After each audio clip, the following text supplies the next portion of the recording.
sensitivity analysis. Let's discuss about this.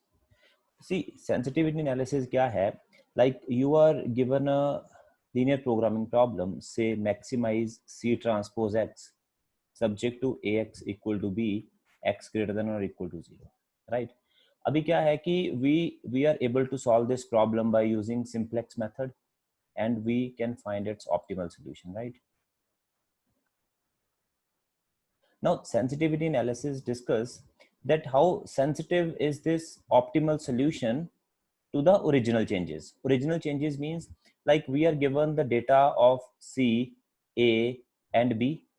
We know the cost vector initially, we know A matrix initially, we know the right hand side vector initially. These things are fixed and we have solved the problem. Now the point is what happens if we change the original data? So what happens to the optimal solution? Will it remain same? Obviously it will not remain same in most of the cases. Then how sensitive it is, I mean what kind of changes we expect from the optimal solution. So this analysis is also called post optimality analysis.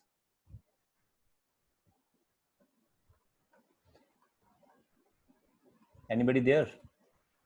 Let's start with the problem. Okay, कोई एक problem उठाते हैं.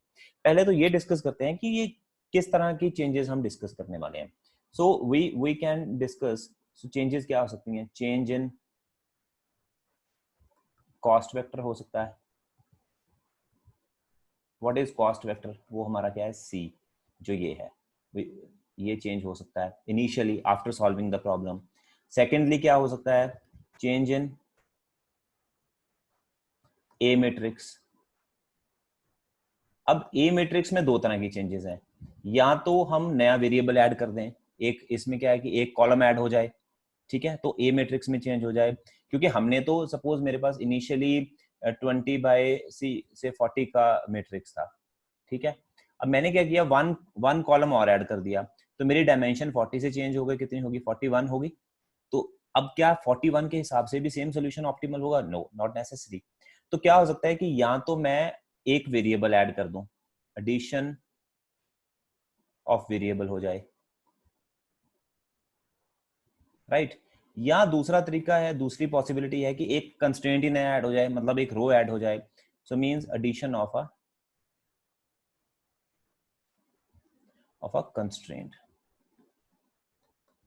Deletion of variable भी हो सकता है, deletion of constraint भी हो सकता है, कम हो जाए, but that we are not discussing here. हम एडिशन ही डिस्कस करेंगे, ठीक है. और एक तीसरी पॉसिबिलिटी ये है कि तुम्हारा right hand side vector change हो जाए, मींस रिक्वायरमेंट चेंज हो जाए.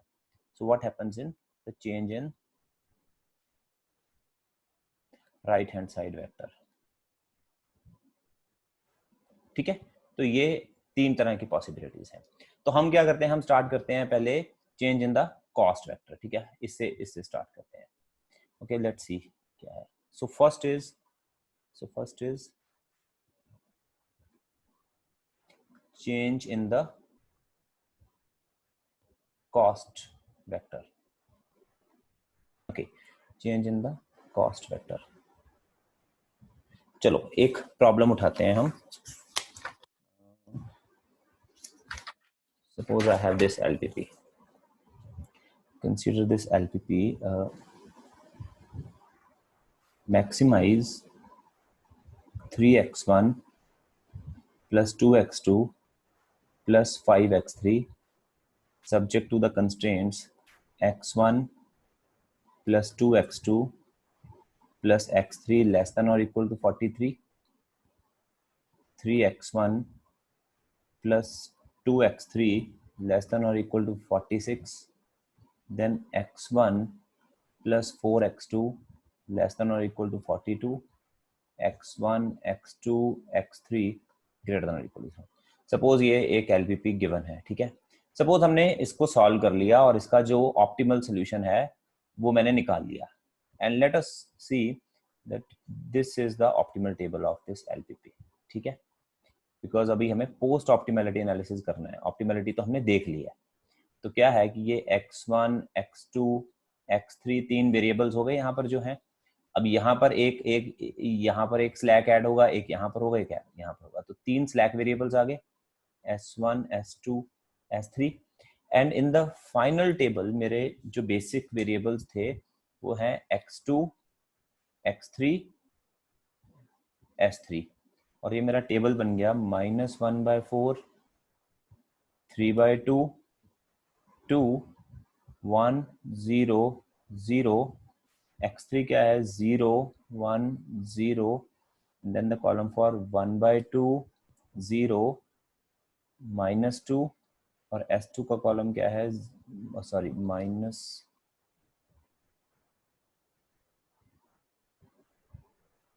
अब ये कहाँ से जाएगा, यस,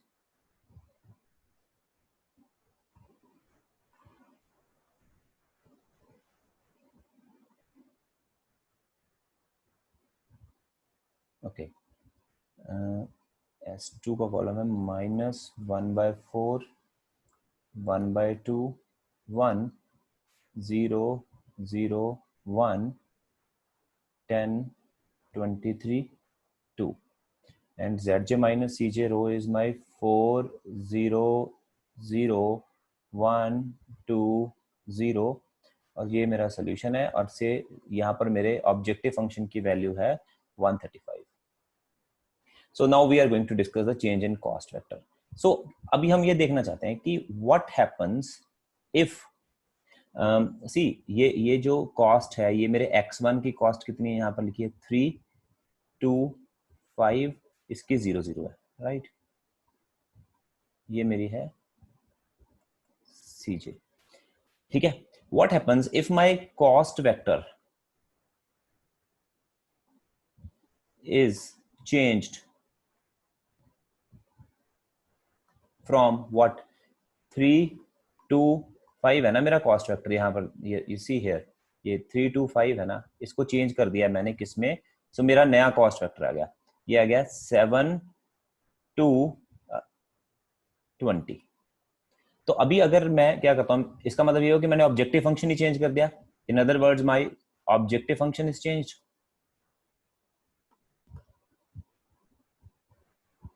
राइट.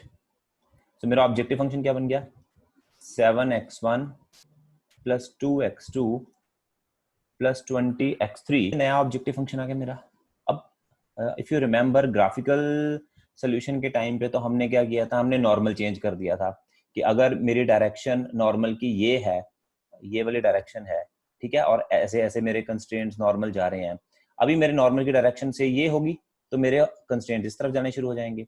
बट ये क्राइटेरिया तो मेरे 2 वेरिएबल केस में पॉसिबल था, यहाँ पर तो 3 या ज्यादा वेरिएबल केस में ग्राफिकली तो नहीं ना देख सकते हम, तो हमें क्या करना पड़ेगा, हमें यहाँ पर zj माइनस cj की इंफॉर्मेशन यूज करनी पड़ेगी. You know in this simplex table, क्योंकि ये ऑप्टिमल आ गया है, ठीक है, ये जो मेरा सेंट्रल पार्ट है, ये वाला जो सेंट्रल पार्ट है, ये वाला बेसिकली ये तो मेरा बी इनवर्स एजे होता है, राइट. इसमें सीजे का तो कोई रोल है ही नहीं, इसका मतलब सेंट्रल पार्ट में तो कोई चेंज नहीं आएगा. जो मेरा ये वाला हिस्सा है, ये मेरा क्या है, ये मेरा बी इनवर्स स्मॉल बी है, यहाँ पर भी सीजे का कोई रोल नहीं है. तो इसका मतलब अगर मेरा ऑब्जेक्टिव फंक्शन चेंज होता है तो चेंजेस कहाँ पर आएंगी, चेंजेस आएंगी मेरी ये zj माइनस सीजे वाली रो पे, ठीक है. तो कैसे आएंगे ये चेंजेस, तो कहाँ चेंजेस आने वाली है, यहाँ, हियर हियर, ये सिर्फ चेंज होगा, ठीक है, चेंज. तो कैसे चेंज होगा, इसका मतलब ये हुआ कि अगर मेरे कॉस्ट में ये 3 to 5 की जगह पे अभी मैं यहाँ पर क्या कर दूं, 7 to 20 कर दूं, तो मुझे सिर्फ नए zj माइनस cj कैलकुलेट करने पड़ेंगे. So what you do, calculate new zj minus cj, ठीक है. और मैक्सिमाइजेशन प्रॉब्लम है, अगर new zj minus cj greater than और इक्वल टू 0 आ गया तो मींस मेरा ये नया सोल्यूशन ऑप्टिमल हो गया. सो let us calculate with this new cj, ठीक है. ये मेरा cb क्या आ जाएगा, नए के x2 की कॉस्ट क्या है इसके हिसाब से देखे तो 2, x3 की क्या है 20, और ये कितना है 0, और ये नए वाले हम यहाँ पर कैलकुलेट कर लेते हैं, मैं इसको हटा देता हूँ, right. And what happens with this,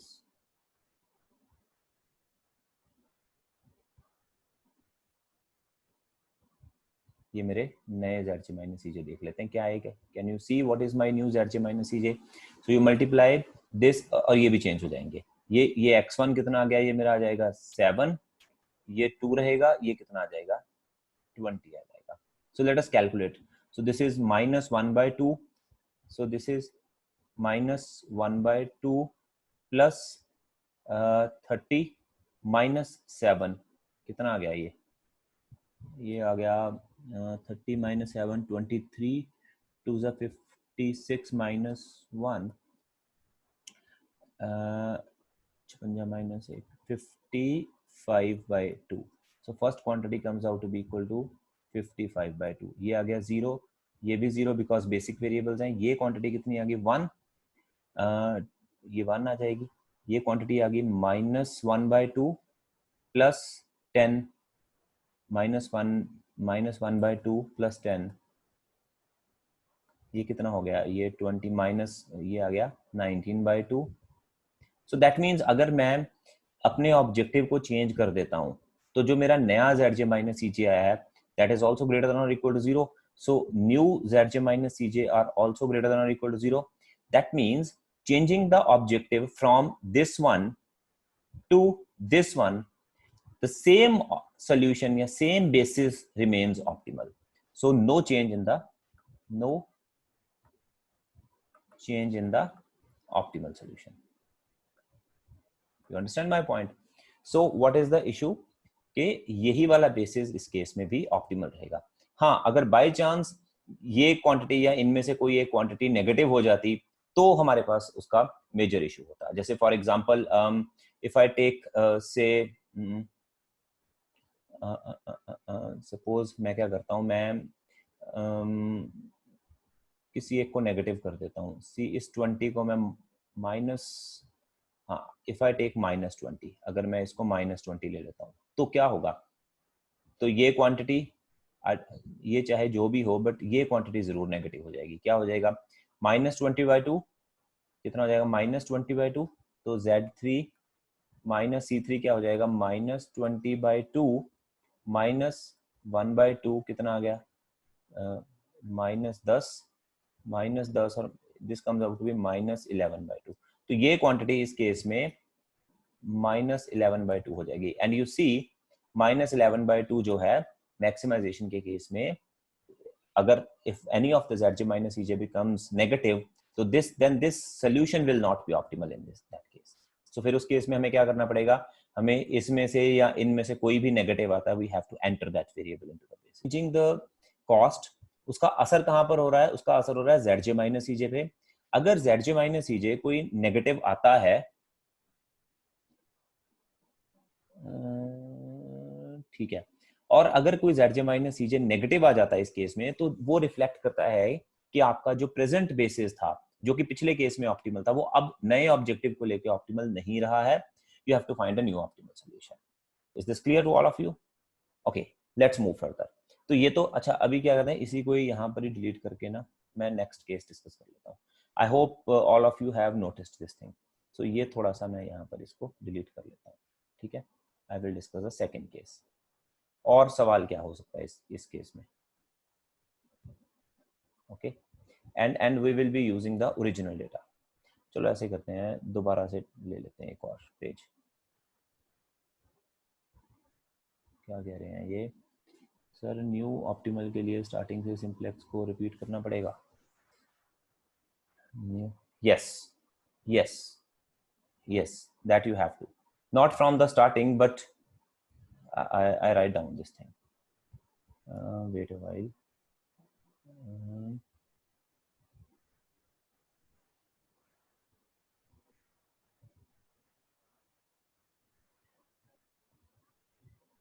So if zj minus cj is less than 0 for some j, then use the current table to obtain the new optimal solution. Okay, so the point here is कि आपने क्या किया, आपने नया objective ले लिया. नए objective के हिसाब से आपका जो प्रेजेंट बेसिस था वो ऑप्टिमल नहीं रहा. तो आपको शुरू से सॉल्व नहीं करना है, यही तो पोस्ट ऑप्टिमैलिटी एनालिसिस है। आपने उसी टेबल से शुरू करना है, most negative ZJ minus CJ उठाना है, उसको एंटर करना है and proceed further. What is the point कि अगर मुझे शुरू से ही सॉल्व करना पड़ा तो फिर पोस्ट ऑप्टिमैलिटी एनालिसिस का क्या फायदा हुआ? हम कर सकते हैं उससे भी सोल्यूशन आ जाएगा, पर उससे दैट इज मोर कम्बरसम, हमें ज्यादा इटरेशंस लगानी पड़ेगी। यहाँ पर हम ऑलरेडी एक स्टेज पे आ चुके हैं, already we are having a basic feasible solution जो कि नए ऑब्जेक्टिव के हिसाब से ऑप्टिमल नहीं है। ओके, दैट्स फाइन, हमें ऑप्टिमल निकालना आता है, तो वहीं से शुरू करो, ZJ माइनस CJ नेगेटिव वाले को एंटर कराओ and proceed further. I hope this you are clear with this now. ठीक है, ओके फर्दर अब इसी टेबल को दोबारा से देखते हैं।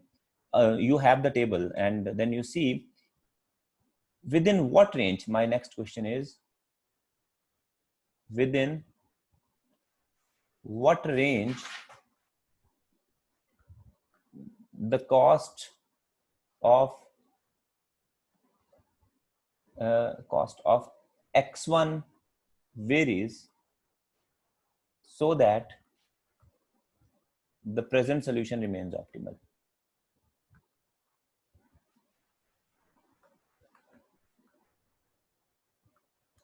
ठीक है, और थर्ड पार्ट है इसका, with in what range the cost of x2 varies so that the present solution remains optimal. अब यहां समझने वाली बात यह है कि जो x1 है ये है non basic in the present table और x2 है बेसिक। चलो मैं टेबल यहां पर दोबारा से बना देता हूं, ठीक है, let us see my table here, वही वाला पुराना टेबल, ऑप्टिमल टेबल, हम उसी को यूज करेंगे। अच्छा एक बात और ध्यान रखनी है कि कई बार जो सवाल आता है एग्जाम में भी, अगर सवाल आता है तो आपको ये एक टेबल दे दिया, उसी टेबल पे आपको 4-5 सवाल दे दिए हैं, तो इसका मतलब ये नहीं है कि आपने पहला सवाल सॉल्व किया और उसके बाद जो टेबल आ गया आप उसको यूज करके नए सवाल, अनलेस और अनटिल आपको मेंशन नहीं है, अदरवाइज गिवन टेबल को ही यूज करके आपने सारे सवालों के इंडिपेंडेंटली आंसर देने हैं। ठीक है, अगर मेंशन किया है क्लियरली तो अलग बात है। ठीक है, तो अभी हम प्रेजेंट टेबल के साथ ही हम आंसर देने वाले हैं सारे सवालों के। So what is -1/4 3/2 2 basic variables हैं x2 x3 s3 1 0 0 0 1 0, s1 का है 1/2 0 2, s2 है -1/4 1/2 1 0 0 1, and then we have 10 23 2, ZJ minus CJ था 4 0 0 1 2 0। अब यहां पर देखो ये क्वेश्चन है कि within what range the cost of x1 varies. अब x1 की जो कॉस्ट है, ओरिजिनली ऑब्जेक्टिव फंक्शन देखो क्या था, मेरा ओरिजिनल ऑब्जेक्टिव फंक्शन था 3x1 plus 2x2 plus 5x3, right, ये मेरा ऑब्जेक्टिव फंक्शन था, राइट। हमें क्या करना है, हमें x1 की कॉस्ट 3 है, हमें इसको चेंज करना है, हम ये देखना चाहते हैं कि इसको किस रेंज तक हम वेरी कर सकते हैं कि मेरा यही वाला सोल्यूशन ऑप्टिमल हो जाए। कहने का मतलब है कि x1 की वो सारी पॉसिबल वैल्यूज निकालो कि जो इसका ZJ माइनस CJ है वो उस पर असर ना पड़े।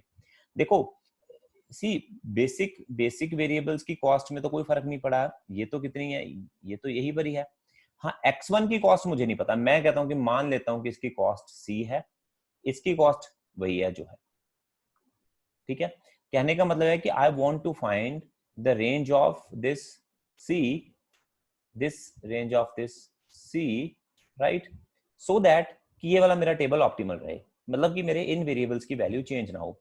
अब देखो अगर मैं इसको चेंज करता हूं तो सर्टेन सी बात है कि ये वाला ZJ माइनस CJ तो चेंज नहीं होगा, ना ही x3 का होगा, ना ही s1 का होगा। क्यों? क्योंकि बेसिक वेरिएबल के ZJ जो कॉस्ट कोफिशिएंट है वही असर डालते हैं बाकियों के ZJ माइनस CJ पे। तो कौन से वाला चेंज होगा इससे? सिर्फ x1 का ZJ माइनस CJ चेंज होगा। तो हम क्या करते हैं, हम Z1 माइनस C1 कैलकुलेट कर लेते हैं। तो Z1 माइनस C1 क्या आ जाएगा, so this will be 2 into -1/4, right, plus 5 into 3/2, so CB into XB minus C1 कितना है इस केस में, मेरा C जो कि मुझे पता ही नहीं है, राइट। तो ये क्या आ गया, ये आ गया -1/2 plus 15/2 minus C, So this comes out to be equal to 15 minus 1 कितना हो गया 7. So this is 7 minus C. But मैं चाहता हूं, मेरा सवाल ये है कि ये कॉस्ट को किस रेंज तक मैं वेरी करूं सो दैट कि मेरा ये टेबल ऑप्टिमल रहे. इन पे तो कोई असर नहीं हुआ, सिर्फ मैं चाहता हूं कि मेरी जो भी क्वांटिटी यहाँ है depending upon C that should be greater than और equal to 0. So I need to know that this should be greater than और equal to 0. So this implies my C should be less than और equal to 7. That means मेरा जो सी है वो minus infinity से लेके 7 included तक कोई भी वैल्यू ले लेगा तो मेरा ये वाली क्वांटिटी हमेशा पॉजिटिव रहेगी, बाकी तो पॉजिटिव है ही है. इसका मतलब मेरा प्रेजेंट टेबल भी ऑप्टिमल रहेगा. बाय चांस मैंने फर्स्ट वेरिएबल की वैल्यू 7 से बड़ी ले ली, से 8 ले ली, तो मेरी ये क्वांटिटी नेगेटिव हो जाएगी. In that case this table will no more be an optimal table. तो फिर उस केस में मुझे नया ऑप्टिमल सोल्यूशन निकालना पड़ेगा x1 को एंटर करके. But now the things are resolve. But यहाँ नोट करने वाली बात यह है कि x1 मेरा नॉन बेसिक वेरिएबल था, राइट. दूसरे सवाल में हमने यही बात डिस्कस करी है. What happens, I hope this is clear, right. अब दूसरा सवाल ये कहता है कि within what range the cost of x2 varies. Cost of x2 का मतलब हुआ कि अभी मैं कह रहा हूं कि बेसिक वेरिएबल की कॉस्ट में वेरी कर रहा हूं, ठीक है. तो मेरा क्या बनेगा, अब थोड़ा सा इसको दोबारा रिफॉर्मुलेट कर लेते हैं. तो मेरे x1 की कॉस्ट क्या आ गई इस केस में, it comes out to be equal to okay let's take again, चलो ग्रीन कलर ले लेते हैं. तो x1 कितनी थी मेरी कॉस्ट इस केस में, ओरिजिनली कितनी थी मेरी x1 की कॉस्ट थी 3, राइट. अब मैं चाहता हूं कि मैं x2 की कॉस्ट कितनी वेरी करूं कि मेरा सेम टेबल ऑप्टिमल रहे. x2 की कॉस्ट वेरी करनी है तो मुझे क्या करना है, मुझे इसको चेंज कर देना है. चलो मैं डिलीट नहीं करता, मैं इसको काट देता हूं. मैं x2 की कॉस्ट को सी कर देता हूं. तो इसका मतलब मेरा x2 की कॉस्ट यहां पर भी मेरी सी होगी. अब मैं सी की रेंज निकालना चाहता हूं. अब यहां नोट करो कि अगर मैं बेसिक वेरिएबल का कॉस्ट कोएफिशिएंट चेंज करता हूं तो इसका असर मेरे पूरे टेबल पे पड़ेगा. सारे के सारे जेड जे माइनस सीजे पे असर पड़ेगा. क्यों, क्योंकि CB into alpha J minus CJ होता, तो इसको तो सबसे मल्टीप्लाई करना पड़ेगा. ये तो जीरो रहेगी, बेसिक वेरिएबल की तो जीरो रहेगी. इसका मतलब ये तीनों नॉन बेसिक वेरिएबल्स की कॉस्ट मुझे कैलकुलेट करनी पड़ेगी, zj minus cj कैलकुलेट करना पड़ेगा, and then we have to find. So let us see what we get in this case. Okay, so let us use this one. Okay, so part 3 के case में हम क्या करते हैं, we use this thing. So what is my z1 minus c1? So this is minus c by 4 plus 15/2. ठीक है, ये क्या है मेरा, this is z1 minus c1 कितना गया, see this vector multiplied by this vector minus this plus 0, right, minus 3. ये value कितनी आ गई, ये वैल्यू आ गई मेरी, and it has to be greater than or equal to 0 because we want this to be greater than or equal to 0 to be optimal और maximization problem है, ठीक है ये, right. तो ये आ गया मेरा minus c by 4, ये हो गया minus 6, तो प्लस 15 माइनस 6 कितना हो गया, 9/2 इज ग्रेटर देन और equal to 0. So this implies my c is less than और equal to how much, 18, I think 18. मैंने मिस्टेक करी तो कोई मैसेज कर देना मुझे, ठीक है.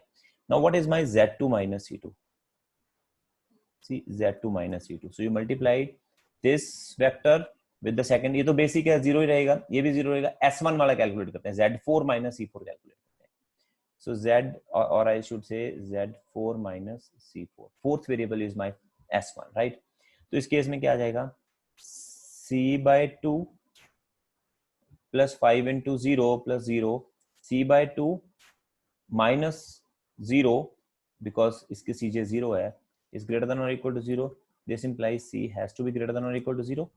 And what about c5 minus, अब और थर्ड बेसिक वेरिएबल है ये, तो what is my c z5 minus c5, इसकी वैल्यू कितनी आ गई, यहाँ से कैलकुलेट करो, c into minus 1/4 minus c/4 plus 5/2 zj minus cj कितना है 0, it should be greater than or equal to 0. So this implies my c has to be again ये ठीक है, -1/4, या फाइन। तो c has to be less than और equal to 10, right. तो अब क्या हुआ, c has to be less than और इक्वल टू 10, ये मेरा पहला केस है। दूसरा है c has to be greater than और इक्वल टू 0। तीसरा है c has to be less than और इक्वल टू 18। तो मैं अगर कॉमन वैल्यूज को प्लॉट करूं, ये अगर मेरी 0 है, ये मेरा 10 है, और ये 18 है, तो c has to be less than और इक्वल टू 18 मींस इससे कम हो। c लेस देन और इक्वल टू 10 हो तो मतलब इससे भी कम हो, तो कॉमन वैल्यू क्या आ गई, लेस देन और इक्वल टू 10, ग्रेटर देन और equal to 0। So common values are that whenever c lies between 0 to 10, okay अभी तीनों का देखना पड़ेगा। whenever c lies between 0 to 10, my solution remains optimal. so basic variable x2 की cost जब भी 0 से 10 के बीच में लाई करेगी तो मेरा ये solution optimal है। okay, so this is what was the first category that change in the cost vector, right? so my first category is done here. what is this? so change in the cost vector. so we are done with this thing. Anybody has any query, please let me know, tell me. okay, no query, then it's fine, let's proceed to further. अब second case discuss करते हैं, same problem उठाते हैं और we will discuss the change in, second is change in the right hand side vector. so if you remember that my problem was maximize 3x1 plus 2x2 plus 5x3, ये क्या है, ये पता नहीं इसमें, चलो कल ट्राई करता हूँ। x1 plus 2x2 plus x3 less than or equal to 43, 3x1 plus 2x3 less than or equal to 46, x1 plus 4x2 less than or equal to 43, x1 x2 and x3 greater than or equal to 0। ये मेरी problem है, ठीक है। Again इसका optimal table भी यहीं लिख लेते हैं, सेम टेबल उसी प्रॉब्लम पे अब हम दूसरी कैटेगरी स्टडी करते हैं।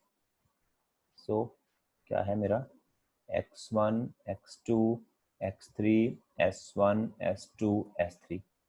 सो मेरे बेसिक वेरिएबल्स हो गए x2 x3 s3। x1 कितना है, -1/4, 3/2, 2, 1 0 0 0 1 0। s1 हो गया 1/2 0 -2 -1/4 1/2 1 0 0 1, and my right hand side is 10 23 2। again zj minus cj is 4 0 0 1 2 0, right? अब सवाल ये है, what happens, first part, that agar if my right hand side vector, what is my right hand side vector at present, it is 43 46 42, so this is my right hand side vector. what happens, my right hand side vector is changed to what, 60 64 59, तो क्या होगा, ठीक है। और दूसरी बात कि अगर यही वाला मेरा vector 43 46 42 if it is changed to 45 46 40, ठीक है। and the third case is within what range, see if my if this is my b1 b2 b3, so if my b is say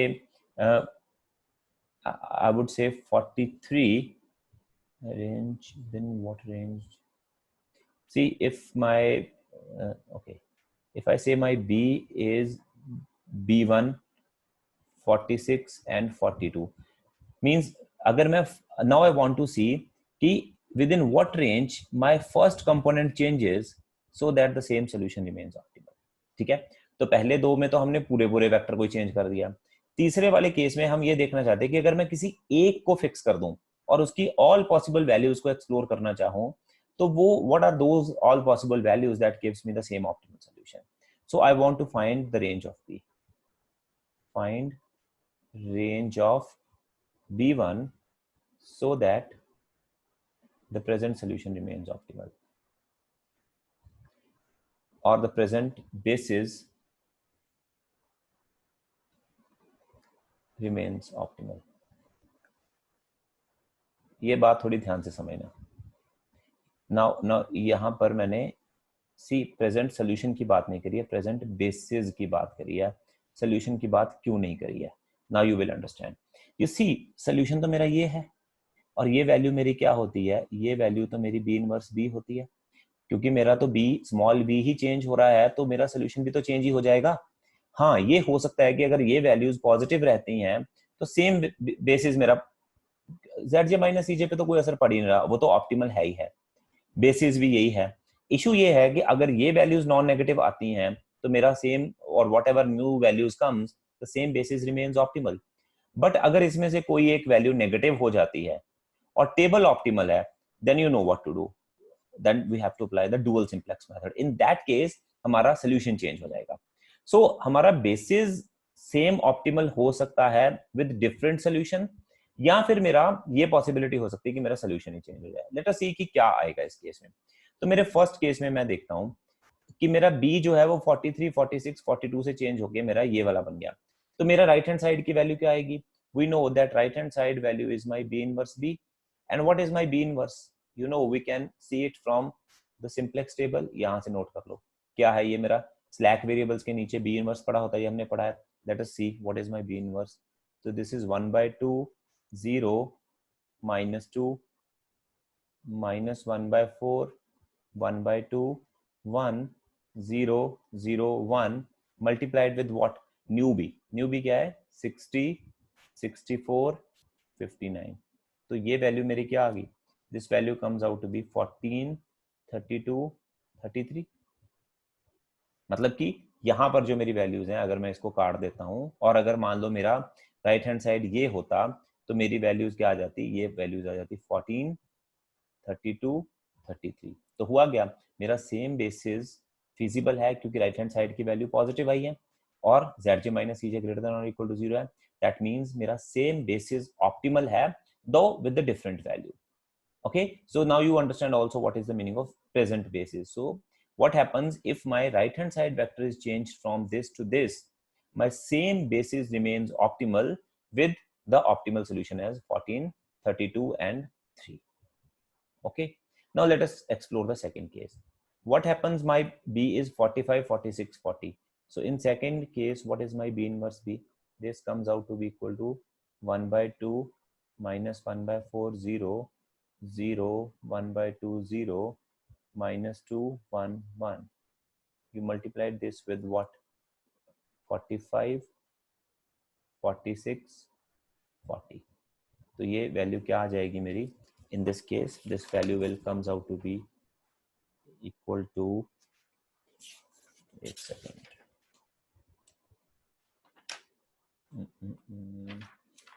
calculate करनी पड़ेगी. Okay, let us calculate this value. So this value comes out to be equal to something like 45/2 minus, this is 45/2 minus 46/4, ये 2 45 minus 23 is 22/2. This comes out to be equal to 11. So my first value comes out to be 11. What is my second value? It comes out to be 23. What is my third value? It comes out to be 45 2s are minus 90 plus 46 plus 40. So this comes out to be equal to 86 minus 90 minus 4. Third value comes out to be equal to minus 4. So what happens? Please be careful here. So if you change your right hand side from this to this, so what happens? Your vector changes from, so let us write this new value here. So what happens is that your new value comes out to be equal to, let us write these values here. So new values comes out to be 11 23 minus 4. You see, that means the new value of x2 comes out to be 11 new value of x3 comes out to be 23 and new value of s3 comes out to be equal to -4, right? But ये क्या हुआ, ये तो optimal table है but ये feasible नहीं है. And you remember, if you have seen my video on dual simplex method, this is exactly the situation which is where the dual simplex method is applicable. So what dual simplex method do? Dual simplex method will now will give you a new solution, which new optimal solution retaining your feasibility. So what we have to do, we have to enter this one into the basis, right? And then you take the minimum ratio rule, you go for this one, okay, enter S1, leave S3, find the new table, and if that table is feasible, then you get the new optimal solution. But exam में कई बार हम ऐसे पूछ लेते हैं कि अगर ये कहा जाता है कि find, see what happens if the right hand side vector is changed from this to this, okay, and find the new optimal solution.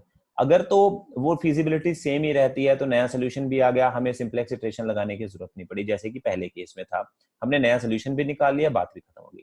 दूसरे केस में क्या हुआ कि जैसे ही हमने बी इनवर्स से मल्टीप्लाई किया, ये नेगेटिव हो गया, तो नया सोल्यूशन हमें निकालना पड़ेगा, ऑप्टिमल सोल्यूशन. तो कैसे निकलेगा? इस केस में हमें यहाँ पर डुअल सिंप्लेक्स मेथड लगाना पड़ेगा. Okay, so you apply the pivot operation. अगर आप लोगों ने डुअल सिंप्लेक्स मेथड नहीं समझा है तो please go through my video, and if you have doubts you can connect me. I will take some doubt class on dual simplex method also, but as of now you have to do it by your own. Okay, so apply dual simplex method and get the new basic solution. Okay, then the third case, within what range my b1 changes. So इस case में क्या करना है हमें, ये third case हम यही discuss कर लेते हैं. So within what range my first vector on the right hand side changes,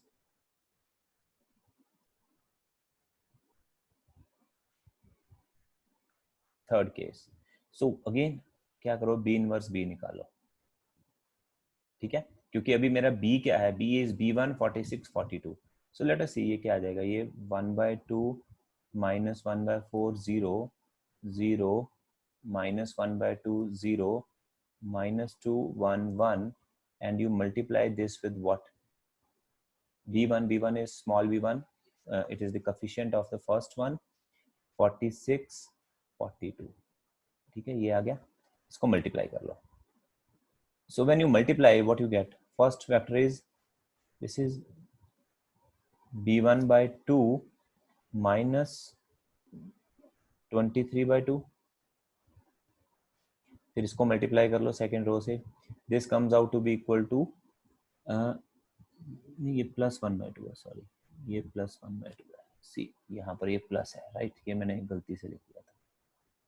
so second one comes out to be equal to 23, third वाले को मल्टीप्लाई करो, ये क्या आ जाएगा,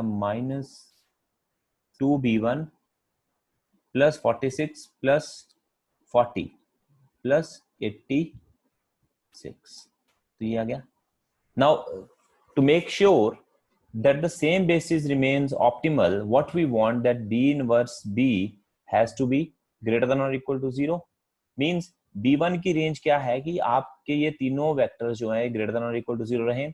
सेकंड वाला तो 23 है, हमेशा ग्रेटर देन और इक्वल टू 0 रहेगा. तो let us see, so my in b1 is greater than और equal to 23 from the first case, और सेकंड केस में क्या आ जाएगा, -2b1 plus 86 greater than or equal to 0.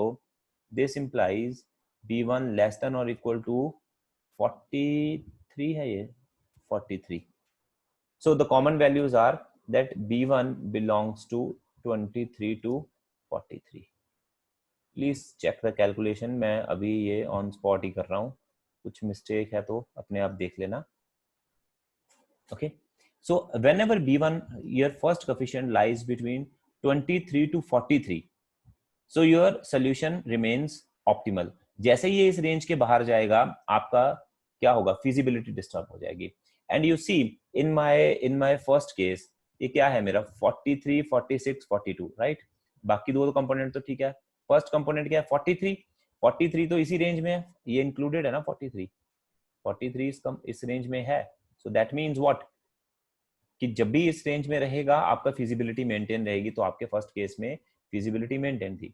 But दूसरे वाले केस में क्या हुआ, नहीं इसमें तो भाई सारे चेंज हो गए, आई एम सॉरी, इसमें तो ये सारे चेंज हो गए, या यू कैन से ये 43 था, बट दूसरे वाले केस में यू चेक इट इज 45, 46, 40, हालांकि तीनों चेंज हुए, but first one is also out of the range, so that affected that, you can just anticipate कि इस वजह से हुआ, हालांकि बाकी दोनों का भी असर है।